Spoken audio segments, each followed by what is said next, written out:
Hello and good Hey, evening, and welcome to The the truth Truth Behind behind the the Truth. truth. Truth. Woo. Yes, indeed. It is a truthful night, Yes, it man. It's a truthful is. night. It's a truthful night. A lot of Yes. truth that needs to be talked about, which we're going to get in. Oops, I'm hitting my Uh-oh. hand. I'm Nope. getting excited, hitting my I know, hand. right? Don't injure yourself in I doing know, the excitement now. I Come know, on. right? We need, hey, Yeah, yes. exactly. That's Exactly. right now, Exactly, Sandy. Sandy. Yes. So true. Truth Hit my behind the hand. truth. Do not injure yourself. Do not injure yourself. Exactly. Yeah, but as I said, we got a lot to talk about tonight, guys. So we are so grateful that you are here and taking out the time to Yes. spend with us and getting deep in this conversation. Because the Mhm. bottom line with us, okay, whatever perspective of life you come from, if you take at least 15 to 20 minutes out of each one of these shows, you'll change your life. All Okay, right. we are here to be able to do that. We have the brilliance. And I'm not just fluffing him. You know I ain't doing it. The brilliance of Sandy Hackett is on this show. Okay, Yes. this man is legendary in this city. Okay, his dad is legendary in this city. I grew up with his dad. Okay, my dad was a fan of his dad. And how I always said when we first met, I told him, I said, man, this is nothing but the universe pulling us together, because I would have never imagined. All right. You know what I'm saying? That the legendary Sandy Hackett, a legendary Buddy Hackett, a son, would be a great friend of mine.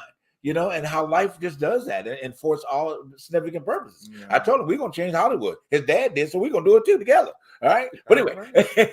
so it's good to see you tonight, my brother. How you doing? Thank you. Happy to be here. Good. Thank you for the kind words. They're Please. unmerited, but thank you. Well, it comes from my elbow, my hand, everywhere else, to throw it out there at you. But we're so glad to have you, definitely. But I want to remind everybody, number one, okay, to support us, okay, via your Cash App or Venmo, okay. So support us. Hey, we need that support because we want to take this to network television. So the more you spend, the more we can get there. All right. Also, want to remind you about getting your mug. Okay. The Truth Behind the Truth mugs are out there and they are available for you. Okay. Simply send an email to ttbttshow@gmail. Okay. Let's get tongue tied. ttbttshow@gmail. Request your mug, and we'll tell you how to go ahead and get it. Also, we have a little contest going on. With that contest, you can win a mug. Right. Simply email 10 likes and shares to the same email address. Okay, we'll review it, and if they're reputable, we'll definitely send you out a mug for the support and supporting us out there. So take advantage of both sides. You get one free, or you can buy one. Yes. Up to you. And we want you to buy them too, okay? Because of the family members and everywhere else, you can pass them on to spread the word as well. I trust everybody had a great week. We did. So how was your week going? My work. Oh yeah, my work. But just to say it, my week has been great. I you know what? To be honest with you, I have now been making a transition from a job that I had did for a good 5 to 6 years into a new gig. I'm happy for the transition. It's something new, and I think this is something that I've told many people, and including you, I've told you this, that I've been praying for something totally new, and it's just something that needed to happen. But other than that, though, I feel blessed, and highly favored. Good, excellent. I cannot complain about that. Yeah. Yes. Anything new in your world this week, Sandy? How's things going? Yes, Sandy. Nothing new in my world. I was on the road. I'm glad to be back. Dylan, what is your new job?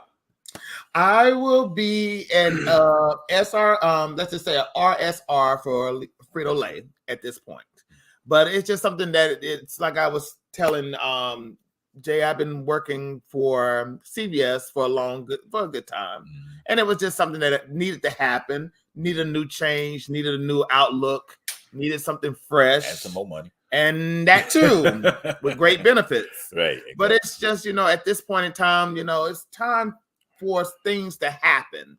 And time is moving, life is short. Right. You got to do something. And the economy is doing what it's doing, and it's telling on all of us right now, because everybody's having to go through a shift these days. Even those who, it's so funny, we looking at the walkout. I was joking with somebody, there should be a walkout near you, because everybody's walking out. Yeah. Hollywood is walking out. Right. The automobile plants are walking out. You even got some oh my goodness, you even got some drugstores that are now walking out, but not here in LA yet, but they're out there in middle America. Right. But it's just not at this point. I think people are realizing that you have to now start switching things over, because stuff is not going to be given to you unless you go out and attack it. So you have to find opportunity where you can find opportunity. Well, you know, you have to speak to that particular point, I think that we've come into a season where people are tired. And that, you know what I'm saying? I think that they're tired of the bureaucracy that comes with the corporate arena via whatever that may be to that person, be it, as you said, the drugstore, be it healthcare workers. Yes. You know, and everybody, I think people are moving to a place where they want their just due, you know, and truth behind the truth. Or truth behind the truth. And, you know, and so it's like, you know, you talk, okay. And then at the end of the day, when you're not getting response to your talk, you take action. That's right. You know, and so I applaud them for taking action. I mean, you know, you look at the auto workers, you look at all that. I mean, and I like to go to the fact of how inflamed that these CEOs' paychecks are, that they could literally pay, you know, at least a half of the plant, you know, salaries out of their, you know, off of their salaries. And you think about it, what is it that you have to make that kind of money for? You know, the CEO of Ford, 38 million. No, I'm sorry. Excuse me for giving you too much million. $28 million a year. What do you need $28 million a year for? You know, at the end of the day, to sit at a desk, to dictate everything, to keep filtering money for the downline people not to make any money. I don't know. And same way with Bob Geiser. You know, Bob, okay, hey, you can put us on ABC, but still the truth is that you make too much money, man. $24 million, okay, to run ABC and all the Disney products and, you know, whatever else the things that are out there. So, I mean, you know, the bottom line, spread the wealth around. All right. I mean, everybody works. I mean, without all these great actors and phenomenal writers, you would not have these shows that, you know, that are out there to be done. Well, same way with the automobile industry. If you wouldn't have these great automobiles that are coming out without the people that are working on the line. Spread the wealth around, people. Come on. How do you feel about that, Sandy? About that? Very interesting question. Sorry. The problem is that these people that make extraordinary amounts of money. So, and I don't disagree with you, but what would be a number that they should be entitled to earn? Good point. Good. Well, you know, so if it's not 20, is it 15? Is it 10? Is it 5? Right. Is it 2? Right. You know, where does the extravagance end? And then you take someone like Stephen Jobs, who's no longer with us, but created a company and created all these things. So now he's gone, but Tim is running the company and making a lot of money. But, you know, Apple creates things that didn't even used to exist on the planet. And you go, so that came from Steve. So does someone who created something and invented something, should they not be entitled to be rewarded? But what's fair, I don't know. Well, no, I agree with you there. I think that they should be, if it's something that you created, you know, but you just got, I think the difference is when you get hired into a position, you haven't created anything, you just took over with somebody else, you know, and then I think just the recognizing of the people that work for the company, you know, I mean, at the end of the day, I mean, like, well, let's just bring up the fact, I'm going to reverse that question. So what do you think that Bob, well, anyway, I will say that, but of Disney and ABC and all, do you think that that's a salary that should be $24 million for that salary? No, I think that's high, but I don't know what the number should be. I don't know what the whole structure is for executives. I mean, Disney's been notorious over the years for being a company that didn't pay particularly well, especially to its artists. My dad worked for them, wasn't paid particularly well. Robin Williams was not happy with them. You know, and there's other people that say Disney didn't treat me well, so then they buy ABC and all these other things. But I don't know what fair is, because when you're sitting there going, I'm the guy at the top that's authorizing all this, and we have great success because we did a good job casting, we did a good job writing. When Robin did Aladdin, and we picked Robin to be the genie, but the movie was a big success. How much of a part of that should be? Then you look at artists like the whole MCU universe, the Marvel universe, and you go, you know, some of these guys are getting $40 million for a film, and I go, and they've now priced themselves out of work to where they said, okay, now we can't make the film anymore. Right. And, but then you take someone like James Cameron, who does, what was the Avatar, Titanic. But he spent all his own money, mortgaged everything he had, and reinvested everything in himself. So whatever he gets, I can't complain with that. And he paid people enough that they wanted to come work for him. I don't know if they feel they got paid fair or not, but they weren't investing their money into the project. Right. So it's a tough call. And then you take professional athletes who make exorbitant amounts of money. But what the players' unions did is, especially in basketball, they said, we're going to be partners with the owners. We're going to get our 50%, you're going to get 50%. But what I don't understand is how you have a league and a team that makes X amount of dollars and has to spend X amount of dollars on salary, and then is allowed to spend more. But if you spend too much more, then you get taxed. You pay a luxury tax. And I go, why don't you just say, look, every team has a budget. It's X amount of millions of dollars. This year it's 124 million. Next year it's 135 million.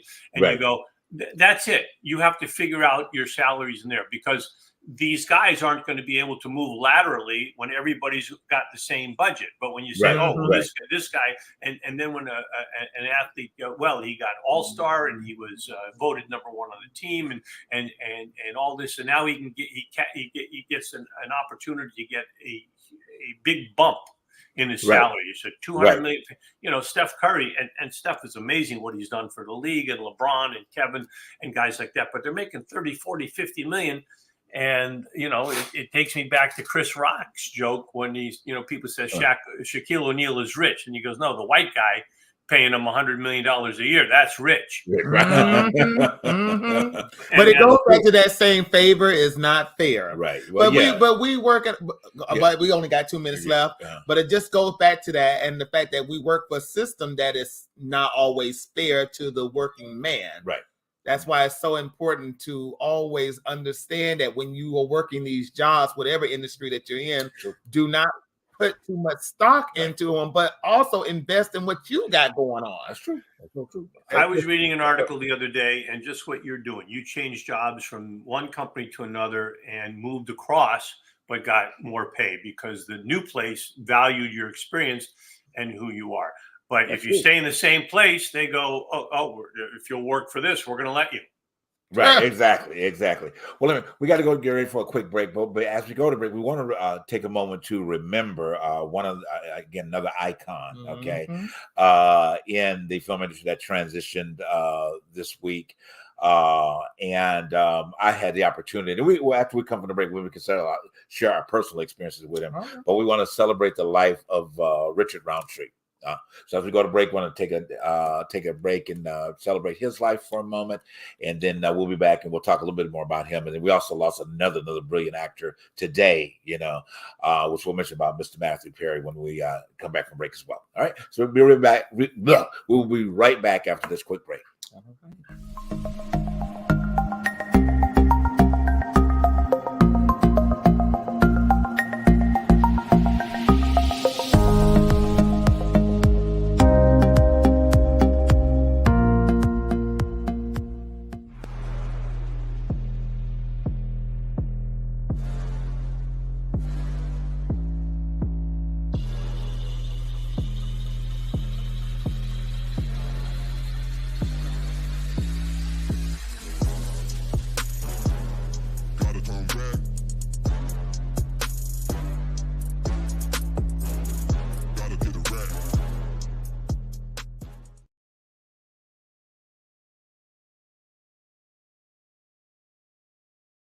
All right, and we are back, guys. Thank you so much again for tuning into The Truth Behind the Truth tonight.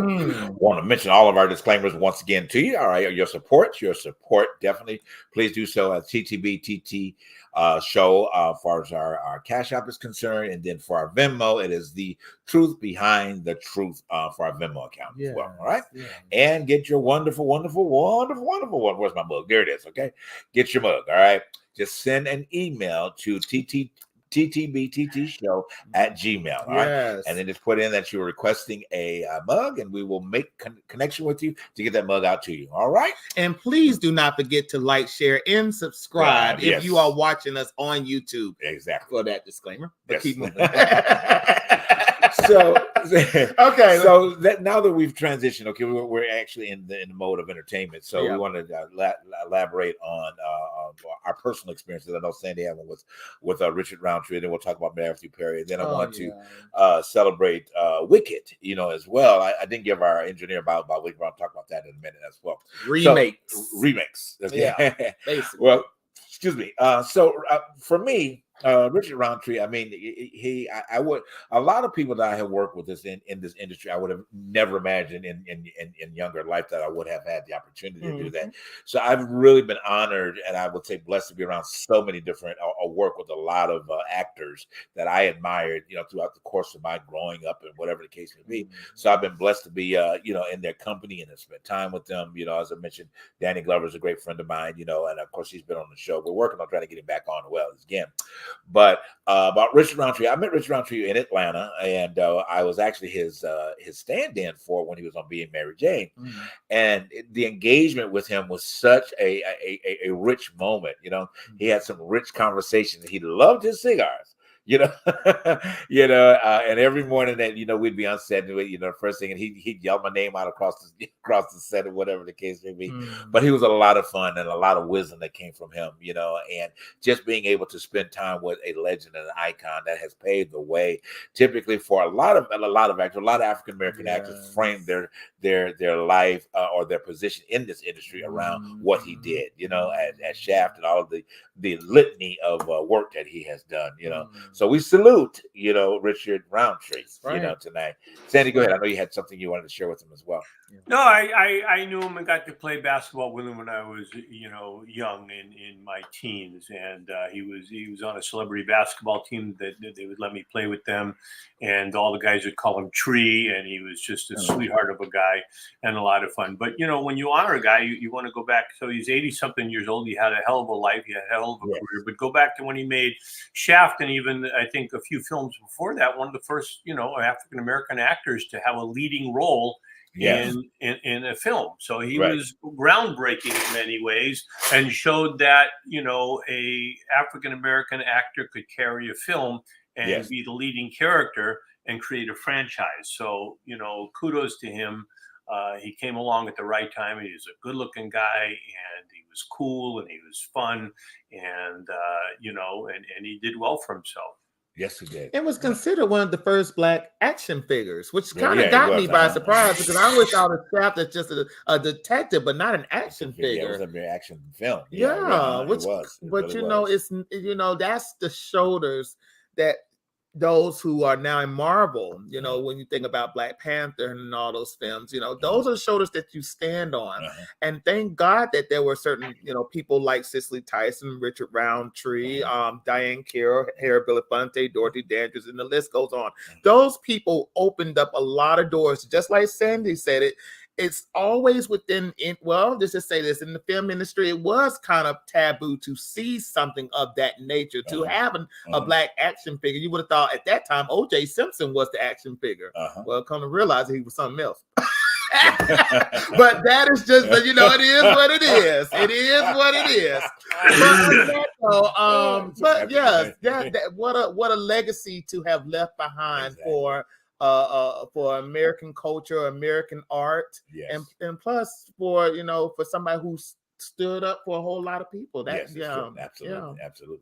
So as we were getting prepared for the show today, or tonight, this evening, this afternoon, we did another wonderful actor made a transition today as well, which is Matthew Perry. Really, this is a shocker, at the end of the day, because you just never would have expected this, to happen at this point. But that's just never expected, at the end of the day, when it comes about. But another great actor in a litany of work, most of you probably remember him from Friends. Oh yeah. That and his longevity in that particular arena. His transition was, I have to say allegedly, because it's not confirmed, but he was supposed to have drowned today. They're not sure exactly. that it took place. But we lost him today. So he's among that cloud of witnesses that are out there that are a host from the Judy Garlands to the Doris Days to, and the list goes on of actors that we have, Buddy Hackett's and, those that, that are out there looking back. In his own right. Exactly. But I would say that club of legends. Yeah, but I would say it's a shocker. Yes. But I would definitely would say that his film, and I told y'all this before the show, that I just love When Fools Rush In. Okay, yes, that was my favorite rom-com during the 90s. I love that film. So that what got me noticing his craft. Yes. I didn't follow him as much as an actor. I hate that I didn't. But on that though, it is what it is. I just love that picture. Yes. Sandy, you want to add something to? You mentioned a bunch of actors there, but a lot of them lived a long time. And like Richard Roundtree, at 81 or 82, 54 is young. And you hate to see that, but and I don't know much about Matthew. His troubled life, or alcohol and drugs is out there. He's talked about it, but I don't know much about it, what his demons were.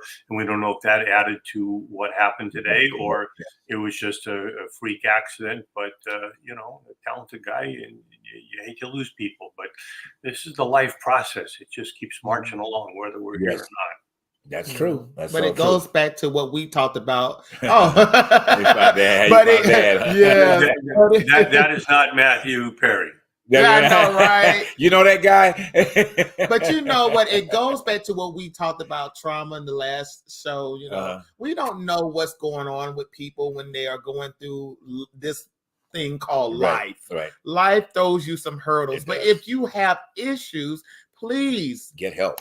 By all means, talk to somebody, seek therapy. If you can't talk to family, get a close friend and have a conversation with that friend. I want to dig into what you're talking about because I want to close out this part by a little entertainment. So I do want to send celebration to the original cast, but now the current cast and the cast of Wicked. This is the 20th anniversary for the Broadway show Wicked.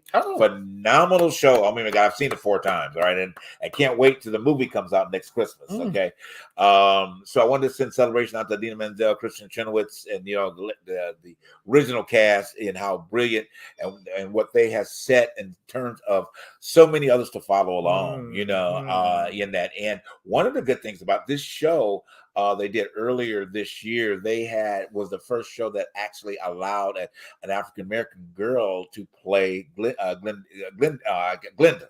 So they were talking about how the Broadway League, accepted the change and whatever, because in casting they cast people for color for whatever reasons, but they pushed the envelope. And she was the first, and they had interviewed her about that, and she got standing ovations every night, for her taking on the role of Glenda, and so they celebrate her, and I can't remember her name, and I apologize for that. But anyway, again, want to celebrate Wicked for 20 years of success and more to come, and that from the Broadway side, phenomenal show. If you have not seen it, I totally encourage you to go see it. It's the story before Oz. Okay, and you can imagine how wonderful that is if you're a fan of Wizard of Oz or The Wiz. It's the story before that. Okay, you've seen it. I've seen it. Yeah, but I want to ask Sandy, how do you feel about remakes? Well, what are you talking about? Because Wicked's not a remake; it's an original work based, what the story of what happened in Oz before Oz, before Dark. Yeah, but a lot of people don't even know that. But it's so funny nowadays. You hear a lot of people who go to films, and we just had some films. We just saw some for the past few years. We had West Side Story. We have now Wiz is coming back out on Broadway. But it's just the notion that remake. No, The Color Purple. That's why I wanted The Color Purple. But it's just stuff like that makes people cringe at wanting to go see these films because they don't like remakes. Well, I think that we're in a knowing that this is not a remake. Knowing that this is not a remake. Well, I think that we have such a different mindset in society today at time. This group of people. Number one, three of us are artsy individuals. So, we're going to gravitate toward arts. It's a part of, Sandy's growing up. It's a part of, I will say part of my growing up. It's a part of your growing up. Mm-hmm. So our appreciation, I think, is on such a different level than a lot of people that are out there now, So even the questions you mentioned about the color purple, I think that I'm sure Oprah is sitting on pins and needles. I mean, I'm sure Steven Spielberg is sitting on pins and needles to see what the response for people that don't understand movie musicals, number one. Yes. And me, myself, you can bring movie musicals back all the time. I love them, but there's a group of people that don't know how to appreciate that, don't know how to understand the essence of that. Let me say this one point about movie musicals. The thing that I don't understand is how we got to a place, a society that we don't appreciate movie musicals, because you watch videos. You watch music videos. I mean, from 1977 all the way up, and they still coming out now. You sit down and watch. It's the same thing. It's the same thing. Yeah. You're telling a story through music. Yeah. So I don't understand where this big. Oh my God, I can't stand musicals. But then hey. And the greatest, and we're celebrating the 40th years of Michael Jackson's Thriller is the 40th year. Okay, Thriller was a movie musical when it was put out, and it changed the industry in terms of what was available, at that time and moving forward. So I'm saying to these people that don't understand, hey, come on, y'all get on board with this, okay? You do it anyway. You don't know it unwillingly, I guess is the point I'm trying to make out of this. But I don't know. What do you think, Sam? Well, for the people that don't like it, the problem is our attention spans have diminished to almost nothing. Okay. With social media, and everybody's got a camera with, a phone with a camera that's extraordinary, and everybody's putting content out there. And some people put in, god awful content, and other people put out extraordinary content. And the studio film that has unbelievable amount of work that goes behind it. If you got a bad script and you put something out bad, musical or not musical, or remake or not remake, look, a great film was a great film. And when you get it right, people gravitate to it. When Tom Cruise came out with Maverick last year, and everybody went, wow. But then he comes out with the Mission Impossible, and it's not as and is that a remake? No, it's a series, but somehow that one doesn't hold.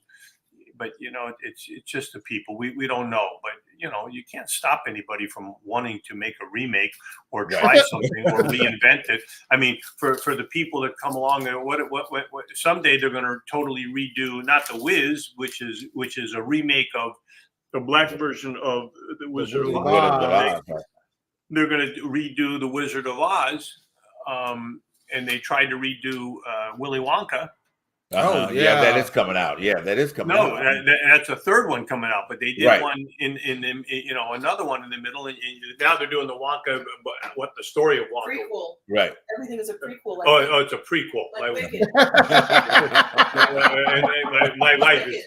And Wicked is a prequel. So I just don't know what you say to these things. And does my opinion matter? Does your opinion matter? Everybody's going to watch and decide what they want. Oh, I didn't like it.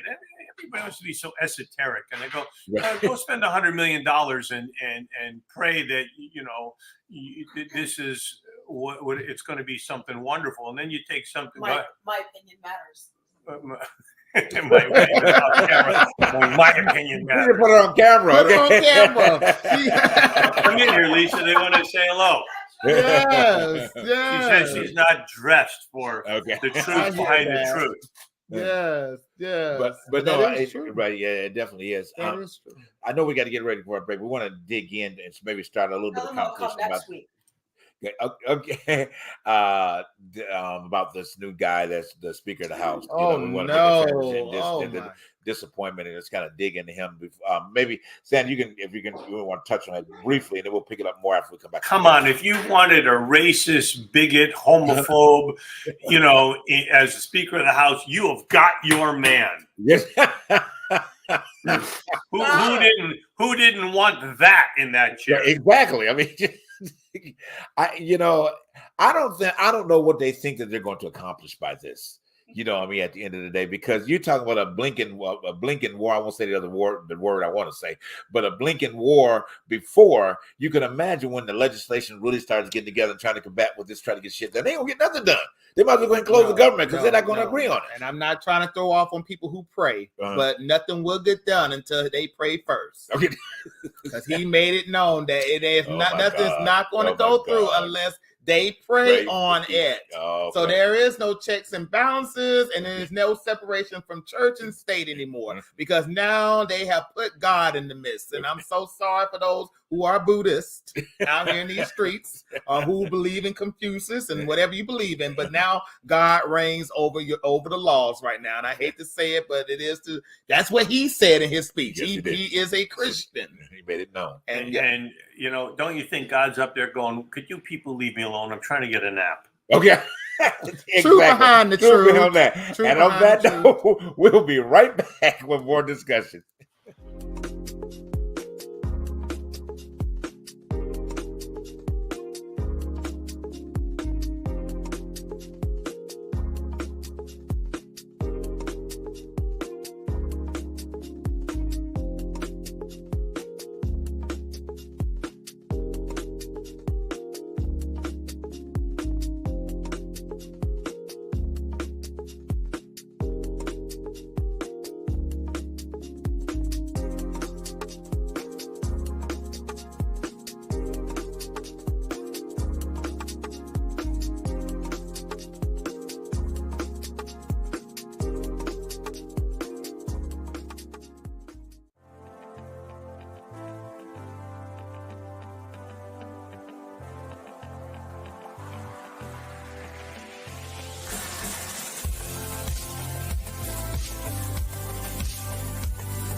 All right, and we're back. Yes, indeed. There's another perspective on the homosexual lifestyle, which many people believe is morally wrong and physically dangerous. Wow. Woo! Boy. And didn't even put racism in the midst. They didn't even put any type of other stuff, terrorists, Christo-fascists, and all that stuff.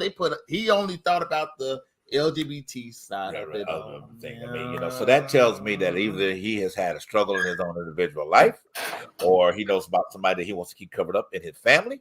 But the truth behind the truth, that it will come out. Anti-Semitism, no racism, no massage, none of that needs to be popped up on that.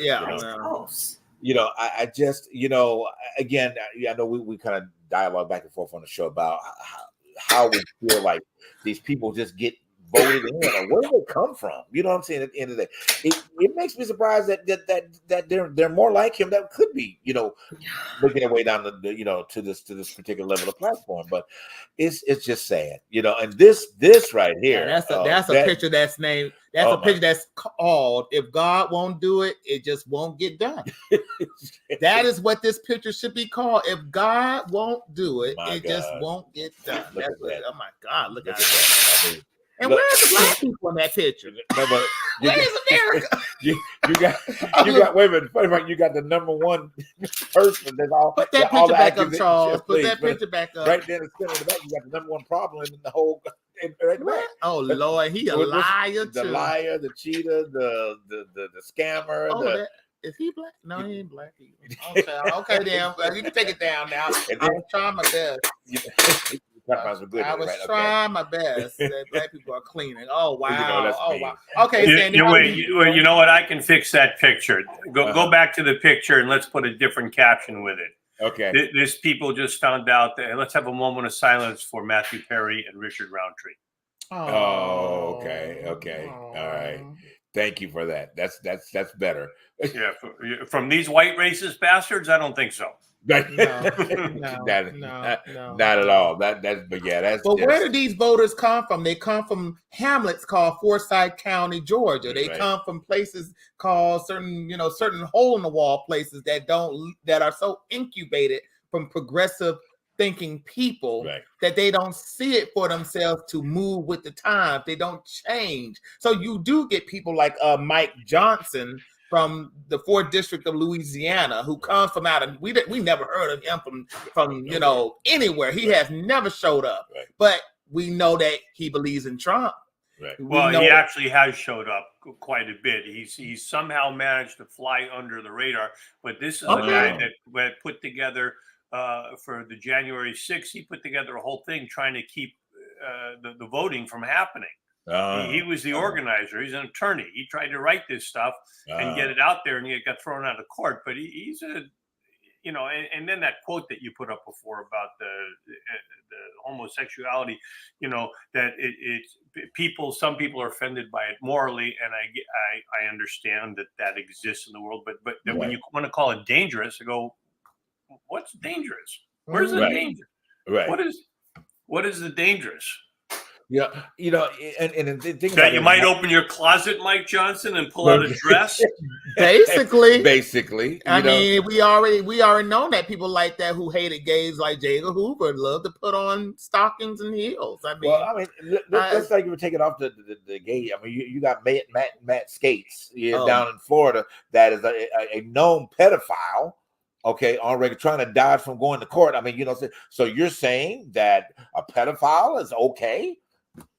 Basically, at the end of the day, I mean, come on. I mean, and then the litany of them that are in Congress. Okay, I mean, the truth behind the truth. I mean, I had one of my good friends no longer on the planet with us, but he was a page in Washington while he was in school. He told me about the approaches and the financial position that these congressmen were trying to put him in. Wow. In compromising positions, wow. right there in Washington. Now some of them I'm sure they're not in position now, but it did happen. If it happened, it's still happening now. So the behavior is one thing, and I know this kind of takes us in. I didn't want to shift to a little bit about trauma, because there's another area I want to talk about before we get into our trauma tonight, but. This same behavior, and I'm going to roll it into something a little bit different with this, is that I wanted to start with not a series, but a series of conversations where I personally, for now, I mean, you guys will be able to share that, is how the hip hop community has, in my opinion, destroyed greater portions of the Black community. Okay. And the reason is because of these behaviors that are coming out. Okay, I am yet to find out and understand how you feel it's acceptable to call your women. I'm speaking of Black. Well, hey, it is not even just a race thing because it's happening on both sides. But I'm speaking from the African American standpoint at this point. How do you feel okay to call your woman a bitch? Where do you feel like that is okay? Period. At the end of the day, how do you feel it's okay women to call each other bitches? Okay, where does this arrive from? Do you understand what a bitch is? It's a female dog that cannot produce in a litter. Okay, so how do you lower your standards of life? You're supposed to be queens. Okay, queens on both sides. Hey, you're supposed to be represented as a queen, but you lowered your standard. And men, you have allowed yourself to lower your standard at that point. So where it comes from is that how you view yourself. Why isn't the trauma in your life been passed on someone else's life? You see, and I'm sorry for you if you saw your mom in a wrong position as you grew up. Okay. However, that has created a trauma for you. So therefore, you saw your mom, just using an example, you saw your mom in a wrong position growing up, and then you formulate it, but it becomes a trauma that you need to address. But that trauma is being impacted on so many other people's lives. But that's attached to what's going on with the political situation that we're now dealing with at this point. We have a man that is now running for president, and he's in court. King of trauma. But go ahead. He's in court now. Right. So the thing about it is, though, with that being said about this genre of music, the hip hop community, what I come to the realization about this is that a lot of these young folks, and especially those who do listen to that type of stuff, who do listen to that type of music, they are clouding for this man to win. Because of the fact that because he has went against the grain in his business tactics, and for some strange reason, I must have been the only one who lived during the pandemic who believed that this man was just not passing out stimulus checks. He did not want to give out stimulus checks.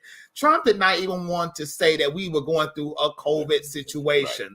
So for some strange reason, we have people within that genre of music who is spreading these lies about the fact that he is going to help those get jobs who don't have jobs, help them get their money who don't have money. And plus, Trump is one of us because this man understands how it is to be underneath the legal system, which I don't understand. Why would you even put that out there for that to be cool?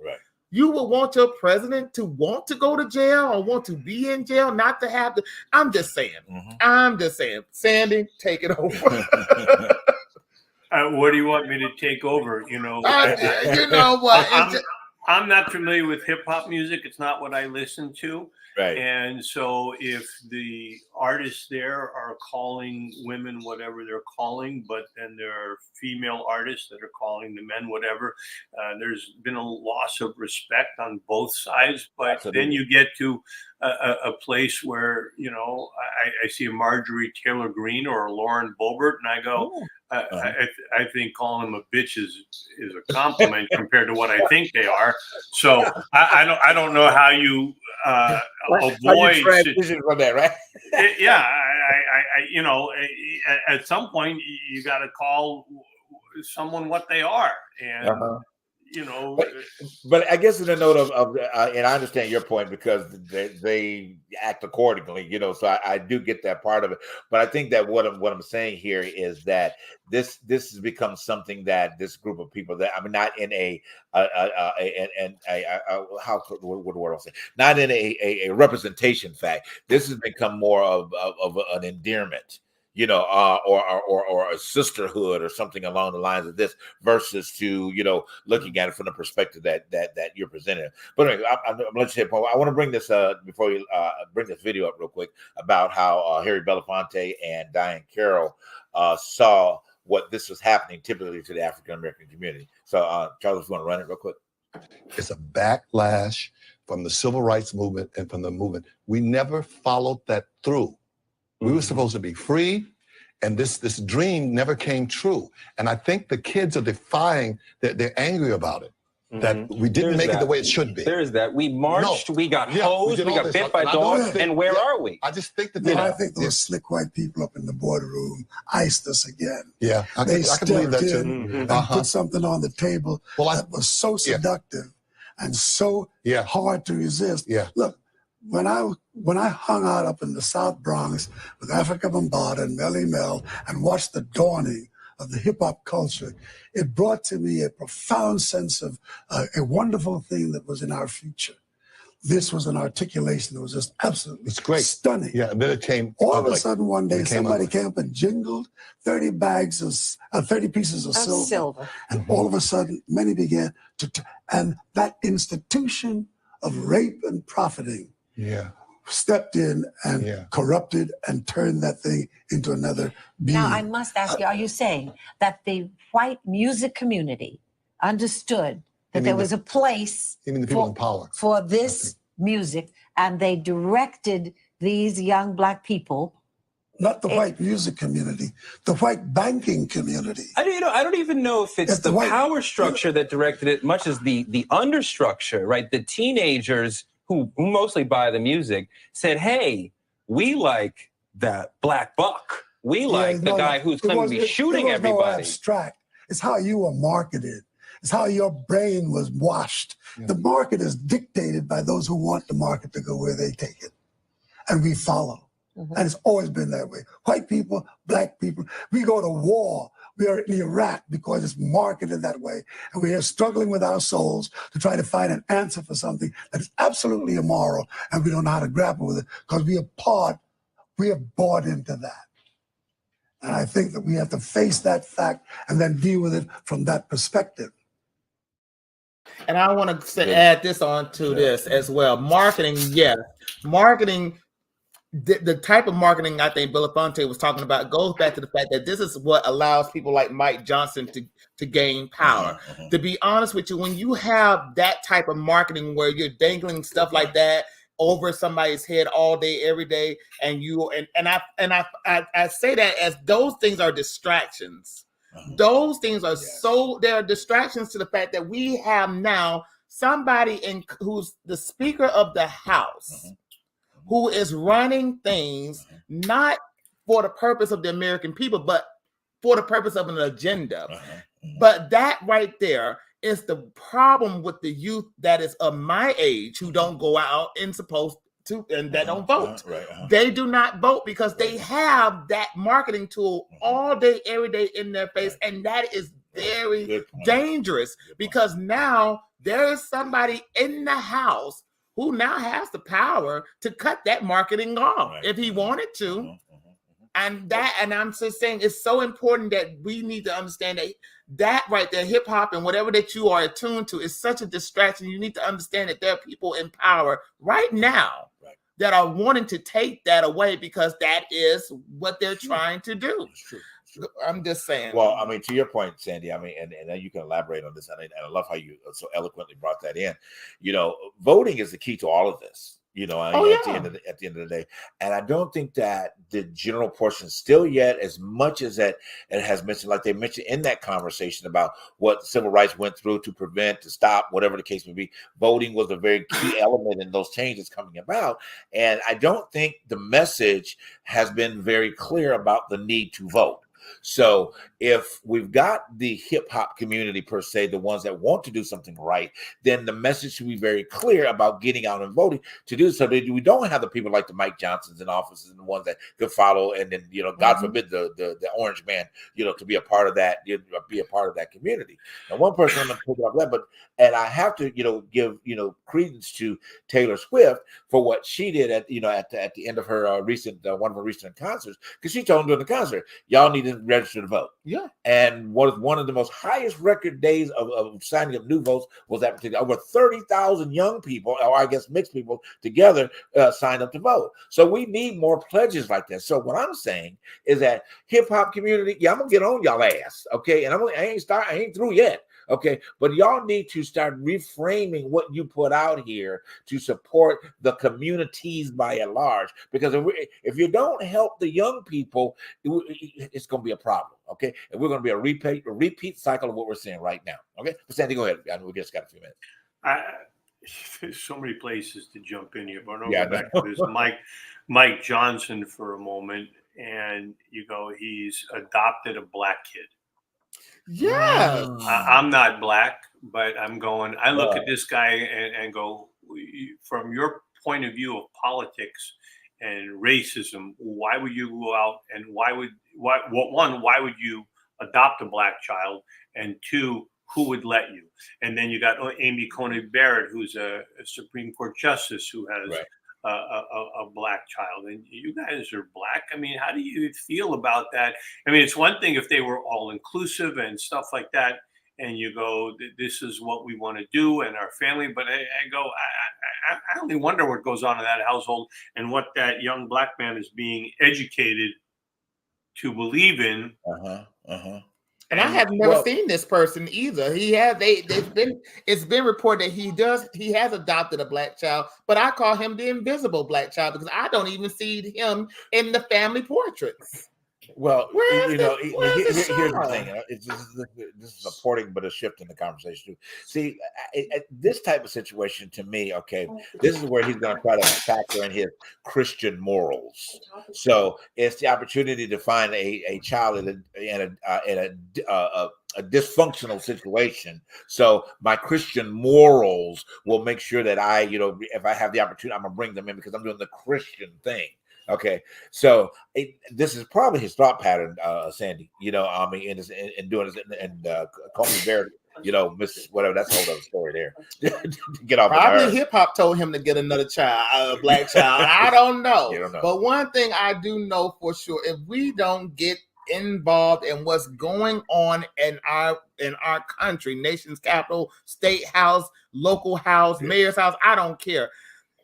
If you are listening to that genre, any genre, understand that is not the be all to the end all. No. We have more. There is more to life than that hip hop or whatever you listen to. Get out and do what is necessary for your life and vote. Right. All right. If you don't vote, get engaged, Right. Get involved, Right. Do something. Right. Just not sit here and let somebody tell you that you must go to church and pray if that's not what you do in your everyday life. I'm not going to police my beliefs on Sandy, knowing that Sandy has a different belief. Right. That's just wrong, and that needs to be that really needs to be looked at honestly, Right. Because I think we're going more into an what they call a totalitarian situation. That I'm just saying. And look, I would be remiss if we leave this out this week, but in Maine they had that shooting, 18 people killed. I was going to end with that, but go ahead. Well, I'm sorry to take that away from you, but this Mike Johnson, he was at a conference where they were at a gun rights conference, right. And his answer is no, we've got to protect gun rights. And I go, I just don't get it. I don't understand people saying I need the right to have an AK-47. See. I know we make light of the situation back and forth, and I think you mentioned it last time on last show. I have to say that somehow the Jim Jones syndrome is just really, and that's what I'm gonna start calling it now. I'm gonna just put that out there as a disclaimer, calling it the Jim Jones syndrome, because for whatever the hell people are drinking.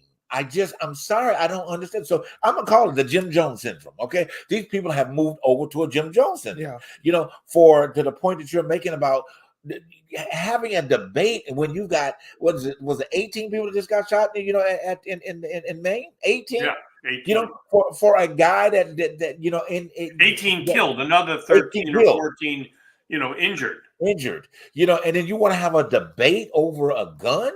At the end of the day, there should not be any debate, but here we go. It's the Jim Jones syndrome, that's out there. And these people are just, they're walking zombies. They're walking zombies in Congress, and they're feeding off of the lives of the people. Yeah. That's it. I'm serious. You can call it the Walking Dead too. They're feeding off the lives of the people. But you also have to take into consideration that this man who is of the faith don't believe in mental wellness, nor do believe that it even exists, or mental illness exists, or PTSD exists. Well, this man who went and did all of this killing and shooting, they knew, because he even forewarned that he wanted to shoot up an army base. Right. They didn't do nothing about it. Right. It didn't register until he just started going out there and started shooting random people. But this man, Mike Johnson, don't believe that. Hey, if he's talking about protecting guns, he's not talking about protecting it from people who have PTSD. Right. He thinks, as an American, it is your right, PTSD or not. You should have a gun, and I'm going to pray for you to have your gun. Right. And that's dangerous. It's so dangerous. But we have a country that's numb to this type of stuff. They're numb to violence. What was that picture? It looked like a bunch of Republicans looking for bullets for their guns. It probably was. In the middle. Right here. In the middle. Yeah. I don't want to. I do want to, but I don't want to in certain aspects of it. I don't want to knock people for their level of faith. Okay, but faith and religion is two different things. And I've said it on the show I have a mountain of faith. Donald has a mountain. Sandy, you have a mountain of faith. We move out on faith every day. We sit down in a chair on faith. We start our car on faith. We go to the refrigerator and get milk on faith. You know what I'm saying? So, but what this confusion has been is that these evangelical people, and I won't even call them because Christo-fascists. Yeah, exactly. They have so saturated America with the scare tactic of not believing in what they want to believe in, that now people don't know who they are. You know, you've got a group of people that always want to bring religion or religious beliefs into a system and then bring the hell factor into it. If you don't believe it the way that I believe, then you're subject to expend eternity in a burning fire because you didn't see it the way that I saw it. So what you've done, you've interjected this type of fear on top of everything else into people, created another level of major trauma, okay, that people don't know who they are. Now we've got the Jim Jones syndrome. Okay. Now we've got the Jim Jones syndrome. So at any given point, somebody will say to you, if you're in that realm of thinking, here, take this Kool-Aid. Okay, take this Kool-Aid, go find you a spot, sit down, drink it, and die. Basically. You know what I'm saying? And die. You know, so what we're going to try to do here, and thank you for that, Sandy, in our meetings and stuff, that we're going to be having strong conversations and direct to you, okay, our audience, okay, dealing with the truth behind the truth, exposure, okay, bringing these, and hopefully we'll get these people on the show to talk to them, okay, because I want to know what the fuck is wrong with a racist. I want to know why. I want to know why you have been part of the Jim Jones syndrome. Who told you to go and drink that damn Kool-Aid that you can't see black, you can only see black problems or Hispanic problems or Jewish problems? You know, then at the end of the day, truth be known, you're the fucking problem. Okay, you're the problem, you know, and it's your trauma that you keep pushing off on other people's lives, but you want to kill everybody, okay, one way or the other, by your words or by your actions, okay, legislatively and non-legislatively. It's still a way of you trying to kill somebody. It needs to be addressed, and it needs to be addressed head on, okay? Come to you straight to your fucking face and say it, okay? Yes, I said it. I said it that way for a reason, for a shock value. So Christians, get over it. All right, but anyway, that's my point. I'm saying that I know we got to wrap, but go ahead and let you get your point. I agree with you, and you know, so many things unsaid. But Mike Pence stepped down, and here's a guy who's a Christian who no one cared what he had to say, you know. And if you want to believe, God, but and no one cared what Mike Pence had to say. He was a boring, pathetic soul. And he wasn't going to ever be president, and he was perfect person to be vice president and do nothing. God help us if he became president. But the only thing he did right was when he kept, you know, on January 6th, when he said, no, I'm not going to change the outcome of this election. So if the mainstream media would just start holding these people accountable and start calling them traitors. Because anybody who wants to overthrow a government, I don't consider them a patriot. I consider them a traitor. If their mainstream media would start calling them traitors, then there would be some change in the way we look at these people. But until then, people they're not going to change their outlook because some of these folks think that these people are patriots. Right, it's true. But again, it goes back to what I was saying. It's this Jim Jones syndrome. You know what I'm saying? I mean, seriously, it is. It really, because how can you sit back and justify it? And you mentioned January, sit back and justify, and you're watching it clearly on TV, right? JB, I was just going to say, if you're out there and you want to drink the Kool-Aid, make sure you have your truth behind the truth mug to put it in. Yes, thank you. $15.99. Christmas is on the way, and Hanukkah, and everything. We can help you buy the mug and fill it up. Buy the mug, please. At least you will be dying with the truth.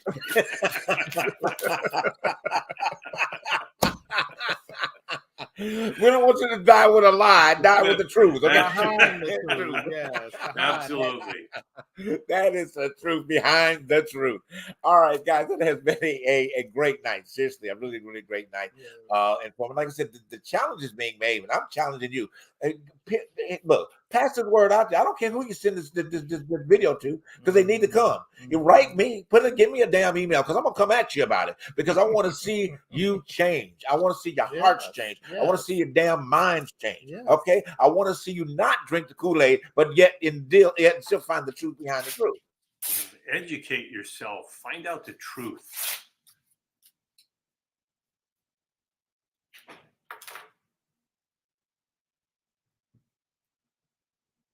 We frozen? What happened to you guys? You guys froze. Must have had too much Kool-Aid. Must have had frozen Kool-Aid. All right, this is Sandy Hackett. I guess someone's got to wrap up the show. Looks like it'll be me. This is The Truth Behind the Truth. We'll be back next week with more topics, more show. And Atlanta's telling me, say goodnight, Sandy. Good night, Sandy.